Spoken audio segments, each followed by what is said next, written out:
Hello अस्सलाम वालेकुम। मैं हूँ मोहम्मद हनीफ। आप देख रहे हैं टूडे न्यूज़ 002। बड़े मुझे कमेंट्स आ रहे थे कि आप जो है ना कैफ़े खलील के बारे में कुछ बताएं, उसके बारे में ब्लॉग बनाएं कि वो आपके एरिए के। हाँ, इत्तेफाक से वो भी लियारी से बिलोंग करते हैं, मैं भी वही लियारी से बिलोंग करता हूँ, मेरे एरिए के। अच्छा, कैफ़े खलील के बारे में मैं क्या बताऊँ। वो बहुत ही सच्चे, ईमानदार और बहुत ही अच्छे बंदे हैं। उसके बारे में मैं आपको यूँ मिसाल दूँ कि कहता है कि मेहनत कभी रायगा नहीं जाता, बल्कि अल्लामा इकबाल का कुछ शेर कहता हूँ, कहते खुद ही को कर बुलंद इतना कि खुदाई से पूछे कि बता तेरी रज़ा क्या है।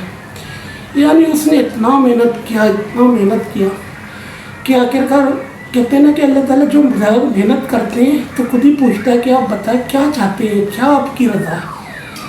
कैफ़े खलील की भी यही स्टोरी है।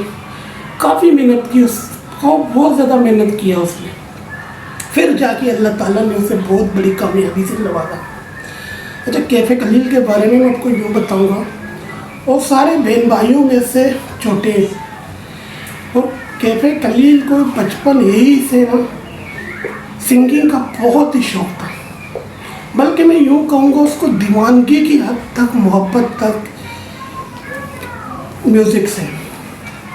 उसके बाप भी म्यूज़िक से वाबस्ता थे, लेकिन वो भेंजू बजाते थे, बलोची भेंजू होते हैं, जिस तरह लंग तखीर की हाथ में जो होता था बजा, उसी टाइप के वो भेंजू बजाते थे। मगर कैफ़े खलील जो है ना इस कदर खोए हुए थे अपनी म्यूज़िक पे, उठते बैठते हर जगह वो गाते रहते थे। यहाँ तक कि लोग उसकी मजाक उड़ाते थे, उसको जो ना पीछे से आवाज़ें करते थे, लेकिन वो कभी डीमो नहीं हुआ, बल्कि उसने और ज़्यादा मेहनत की। मोटिवेट होने के लिए उसने काफ़ी मेहनत की। कभी भी उसने ये नहीं सोचा कि लोग मेरे मजाक उड़ा रहे हैं, मेरे पीछे हंस रहे हैं, बल्कि वो भाग औकात में यूँ होता था, वो गाना गा रहे होते थे आँख बंद करके, तो लोग आके उसके जेब में पैसे डालते थे। जब वो गाना ख़त्म करके आँख खोल के देखते थे, उसके जेब में पैसे पड़े हुए। अच्छा, उससे गिटार बजाने का बड़ा शौक़ था।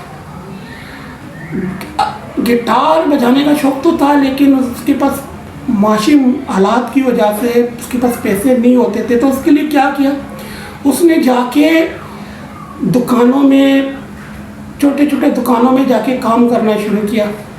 यहाँ तक कि मिस्त्रियों के साथ मजदूरी भी उन्होंने की ताकि मुझे पैसे मिले, मैं गिटार लेके।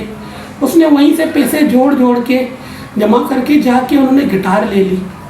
अच्छा, गिटार लेने के बाद वो इतना खुश हुआ, पूरे मोहल्ले वालों को बता रहा था कि मैं गिटार ले आया हूँ, मैंने गिटार लिए।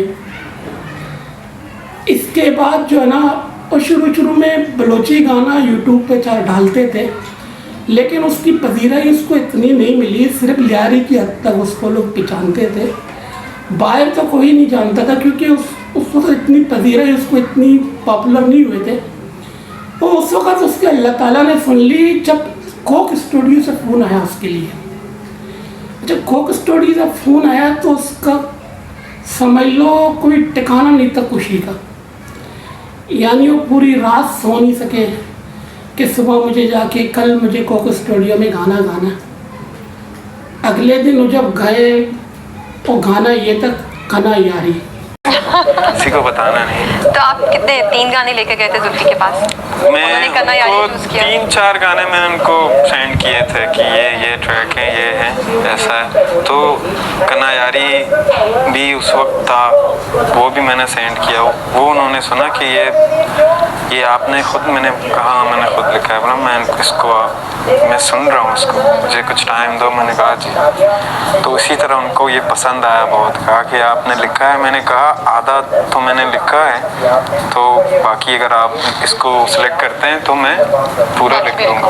और आपसे, और सबसे अच्छी बात ये थी उनके साथ काम करने में, उन्होंने ये कहा नहीं कि ये मत करो, वो मत करो, ऐसा नहीं लिखो, वैसा नहीं लिखो, ये जिस तरह आप लिख रहे हो वैसा लिखो। तो जिस तरह मेरे साथ कनेक्टेड था ये गाना हालात को लेकर, और लोगों को लेकर हैं। कना यारी गद्दारी इश्क नाम है गा रहा था। दोस्ती करते हैं फिर झूठ भी बोलते हैं, धोखा भी देते हैं। इश्क का तो नाम निशान यहाँ है नहीं, जो कि बिल्कुल ऐसे ही है यहाँ पे। अच्छा, कना यारी गाना जो है ना, उसके बाद फिर इतने पॉपुलर हुए, इतना पॉपुलर हुए कि लियारी किया पूरे कराची बल्कि पूरे पाकिस्तान के अलावा बाहर से भी उसको लोग पहचानने लग गए। कैफे कलील को हर कोई पहचानने लग गया कि उसे कंसर्ट में बनाने लगे लोग। बड़ा मेहनत किया, उसके बाद भी वो काफ़ी मेहनत करते रहे। उस वक़्त उसका जो मेहनत ना दुगना बल्कि चुगना हुआ जब उसने एक और गाना गाया, कहानी सुना। दुआएं सुनो, सदाएं सुनो, मुझे प्यार हुआ था, इकरार हुआ था। कहानी सुनो गाने के बाद जो ना उसकी समझ लो, कहते ना तरश से हर्ष पर पहुंच गया। समझ लो उसकी इतनी पजीराई हुई वो पूरी वर्ल्ड में छा गया। उससे पूरी समझ लो कराची के अलावा लाहौर, इस्लामाबाद हर जगह कॉन्सर्ट करने लगे, बल्कि बाहर भी Jeddah, Qatar, UK, USA, Canada हर जगह उसे कंसर्ट में बुलाया। बल्कि उसकी किस्मत चमक गई, समझ लो इतनी पॉपुलर मिली। मैं कहता हूँ मैंने तो अपनी लाइफ में शायद किसी और गुलकार को इतना पॉपुलर होते हुए देखा, इस एक गाने की वजह से।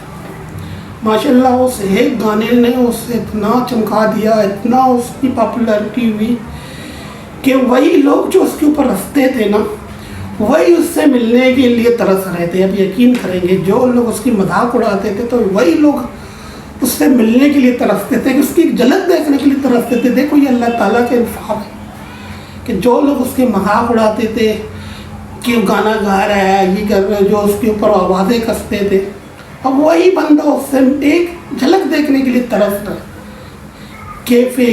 कैफी हर कोई उसके लिए।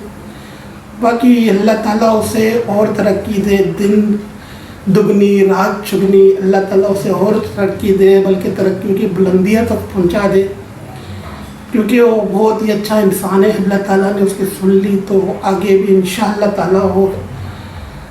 बाकी आप लोग कमेंट्स में बताएं कि कैफे कलील के बारे में। बाकी आप इस तरीक़ा का वीडियो देखना और सुनना पसंद करते हैं तो आप लाइक करें, कमेंट करें, सब्सक्राइब करें। इंशाअल्लाह मिलते हैं किसी और अच्छे वीडियो के साथ। अल्लाह हाफ़िज़।